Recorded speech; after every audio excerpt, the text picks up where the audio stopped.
Hey, what's going on everyone, it's Flame here, and welcome to my 1 month late review of Xenoblade Chronicles Definitive Edition.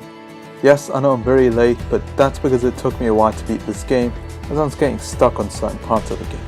But nonetheless, here we are. So this game is a remake of the original Xenoblade Chronicles that released on the Wii, that also had a port on the 3DS. And this was my first time ever playing a Xenoblade game. So without further ado, let's get right into the review for Xenoblade Chronicles Definitive Edition.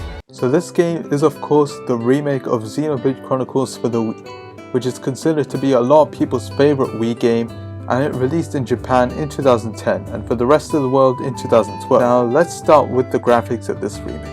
And honestly, this is one of the best looking Switch games outright. I feel like this is what Pokemon could be, and if Game Freak do put time into their future games, then they could have games looking like this.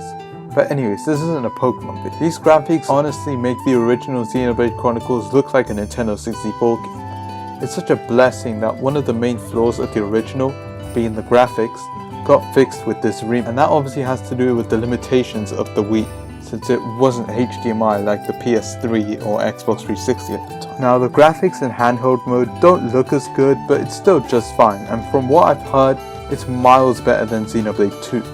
Now let's talk a little bit about my thoughts on the story. And I really like the story. It's a great story overall. I honestly don't have any flaws with it. The battle system is something that I had to get used to over time, mainly because this is super different to other RPGs I've played, since it isn't the traditional RPG role-player battle system where it takes turns. Once I got used to the battle system, it was very fun, and I love some of the features of it, such as chain attacks. The open world in Xenoblade is amazing. It's super explorative and makes me feel like I'm playing Breath of the Wild. It's also just fun to explore the world and mess around. Now, I do have a slight problem with this game, and that is it's bloated with so many side quests. Whilst I barely did any of them, it's a bit annoying that when you start the game, you get given like 30 to do in the first hour.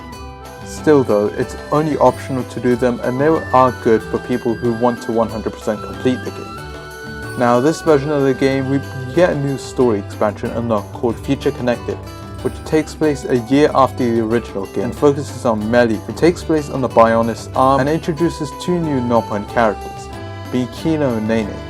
Battling wise, Kino is basically your healing Charlotte, and Nene is your Ryan. Now, I do wish that you got to use old party members in the expansion, but I'm totally okay with it. This expansion also gives us probably the best outfits in the game for Melee and Shulk, and honestly I really hope the Shulk one turns out to be an ult for Smash for him one day. It just looks so cool and clean. This mode also has a few new battle mechanics, with one of them being that chain attacks have been replaced with this weird Noppon move, which I wish that chain attacks were in this mode, but this new feature is okay, just not as good as chain attacks.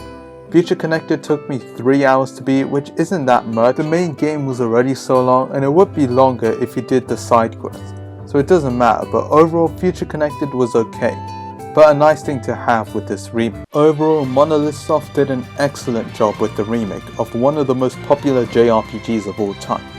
It still remains its charm from the original whilst introducing a few new things and fixing this game's main issue with the graphics.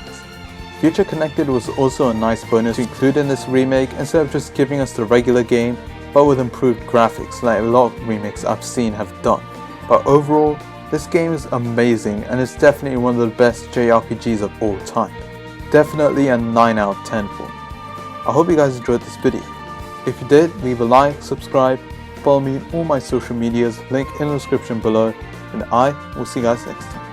Also, tell me what you guys thought of Xenoblade Chronicles Definitive Edition. Did you like it? Did you hate it? Just tell me what you thought of it in the comment section below. And I definitely do recommend this game. Definitely buy this. If you're getting into the JRPG genre, I don't think it's definitely the best game, mainly because of the battle system. But you know, definitely start with something like Persona 5 in my opinion, because that obviously has a turn-based system, so like easier to get into. But again, I definitely recommend this to people who have never played a Xenoblade game or just want a JRPG to play right now. Probably the best, honestly, RPG on the Switch. And I'll see you guys next time. Bye.